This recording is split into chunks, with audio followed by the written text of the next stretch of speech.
Lijepo vas od srca pozdravljam i silno se veselim da sam ponovno s vama i da mogu snimiti jedan video i to na jednu temu koju ste vi tražili. Neko je komentirao kad ste slušali i gledali moj video koji se odnosi na poremećaj osobnosti, onda je neko pitao je li to borderline. I ja sam rekla ne, to nije borderline, ali snimit ćemo jedan video u kojemu ćemo pokušati na jedan popularni način, kako ja to inače činim, objasniti šta je to borderline. Ta riječ borderline, kad bi je preveli, to bi mogli reći da je to neka granica koja rastavlja onaj zdravi dio od onoga bolesnoga dijela. I osoba kojoj je dijagnosticiran od strane psihijatra borderline zapravo je netko ko sa te granice između zdravlja i bolesti ponekad pređe na jednu stranu, u bolesni dio, a ponekad u zdravu stranu. I to jedno promjenljivo ponašanje čini odnose te osobe s drugim ljudima vrlo teškim i vrlo neizvjesnim. Osoba koja zna biti jako draga, jako normalna i sad se odjednom ponaša tako da čovjek je zbunjen koji s njom razgovara, čovjek ne zna o čemu se tu radi i ti su odnosi počinju biti komplicirani. Misli da je nešto možda, sugovornik misli da je možda on nešto kriv, da je možda nešto krivo napravio, kad se odjednom dogodila jedna takva promjena. Naravno, u slučajevima da osoba ima pravu dijagnozu, uvijek je dobro imati drugo mišljenje i razgovarati se s još nekim stručnjakom da bi se ta dijagnoza eventualno potvrdila ili osporila. Za razliku od poremećaja osobnosti u kojem je jako slaba prognoza, većina ljudi koji baš imaju poremećaj osobnosti,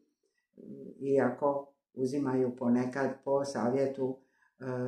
stručnjaka neke lijekove, većina ljudi zapravo teško mijenjaju to svoje ponašanje koje mi zovemo poremećaj osobnosti, a to znači da je osoba, između ostaloga, kako ste to slušali i gledali u tom prethodnom videu, svjesna svojih potreba i svojih interesa i vrlo slabo razumije tuđi interes i tuđe potrebe i ima jedan osjećaj, jedno insistiranje da drugi ljudi trebaju nešto raditi što bi njima bilo od koristi i, kako se to najkraće i najjednostavnije kaže, svi ljudi griješe, jedino poremećaj osobnosti, ljudi koji imaju poremećaj osobnosti su uvijek u pravu. Ti ljudi vrlo rijetko rade nešto na svoju štetu. Možda se neki dramatični događaji koji su napravili i u kojemu su bili akteri i krivci osnovni, ponekad se možda i završi kobno iza njih, ali u pravilu oni se ponašaju kao da su u pravu i kao da će iz toga izvući velike posljedice. Ova druga dijagnoza koja je borderline, to je zapravo da je osoba čas zdrava, čas bolesna i da je jako teško možda nekome ko se u to puno ne razumije prepoznati zašto je raspoloženje tako kako je, zašto je ponašanje tako kako je, jer ne prepoznaje da je osoba upravo nagnula se na ovu svoju bolesnu stranu, odnosno da se više ne ponaša onako kako bi bilo ugodno za sugovornika i kako se ponašaju normalni ljudi koji vode računa, naravno, i o sebi, ali i o drugima. Eto, ako neko ima borderline, neko vaš, onda svakako znajte da je to nešto što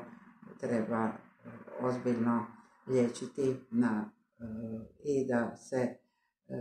treba oni lijekovi koje stručnjak bude propisao, treba ih uzimati i treba se savjetovati sa psihijatrima i ne preći preko toga olako, kao joj da kad njega pusti ta njegova faza, onda je sve u redu. Da, ali